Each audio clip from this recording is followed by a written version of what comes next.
এই রান্নাটা দেখতে যেমন সুন্দর, খেতেও কিন্তু অনেক সুস্বাদু। কাঁঠালের সিজন থাকতে একবার হলেও এই রেসিপিটা ট্রাই করার চেষ্টা করবেন। আসসালামু আলাইকুম এভরিওয়ান, আপনারা দেখছেন সুমাইয়াস কিচেন। আজকে আপনাদের সাথে শেয়ার করব সুস্বাদু একটা রেসিপি, কাঁঠালের বিচি দিয়ে দেশি মুরগির মাংসের রান্না। এখানে আজকে একটা দেশি মুরগি নিয়েছি। এখানে নিয়েছি 1 কাপ পরিমাণ পেঁয়াজ কুচি। এখানে নিয়েছি 200 গ্রামের মতো কাঁঠালের বিচি। কাঁঠালের বিচিগুলোকে আমি আগে থেকেই সুন্দর করে খোসা ছাড়িয়ে নিয়েছি। এখানে 1 টেবিল চামচ পেঁয়াজ বাটা নিয়েছি, 1 টেবিল চামচ আদা বাটা, 1 টেবিল চামচ রসুন বাটা। এখানে নিয়েছি টমেটো পেস্ট। সমস্ত উপকরণগুলো একসাথে গুছিয়ে নিয়েছি। সব গুছানো শেষ, এখন ঝটপট রান্না হয়ে যাবে। গরম তেলে এখন দিয়ে দিচ্ছি পেঁয়াজ কুচি, দিয়ে দিচ্ছি পরিমাণ মতো লবণ। পেঁয়াজ ভাজার আগে লবণটা দিলে পেঁয়াজটা খুব সুন্দর বাদামি কালার হয়। মাঝারি আঁচে পেঁয়াজটাকে খুব সুন্দর করে ভেজে নিয়েছি। এখন পেঁয়াজ ভাজার উপরে দিয়ে দিচ্ছি আদা রসুন বাটা।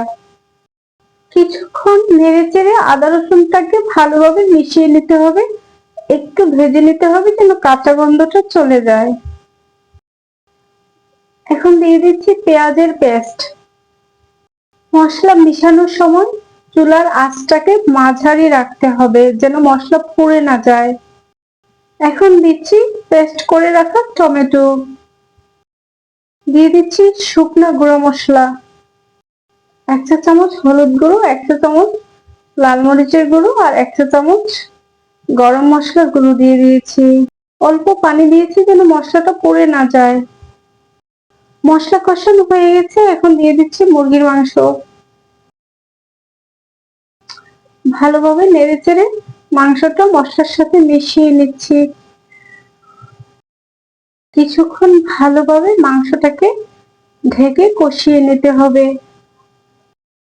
মাংসটা সুন্দর কষানো হয়ে গেছে। এখন দিয়ে দিচ্ছি কাঁঠালের বিচিগুলো। কাঁঠালের বিচিটা ভালোভাবে মাংসের সাথে মিশিয়ে নিচ্ছে।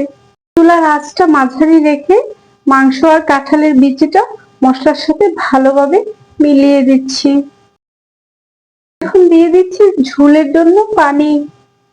মাংসটা কষানোর মধ্যে অনেকটা সিদ্ধ হয়ে গেছে, এখন ঝোল দিয়ে 20 থেকে 30 মিনিট রান্না করলেই হয়ে যাবে। ফিরে এসেছি 30 মিনিট পর। সম্পূর্ণ ঘরোয়া উপকরণ দিয়ে খুব সহজ এবং মজাদার একটি রেসিপি হয়ে গেছে। চলে এসেছি রান্নার শেষ পর্যায়ে, অনেক সুন্দর একটা কালার চলে এসেছে।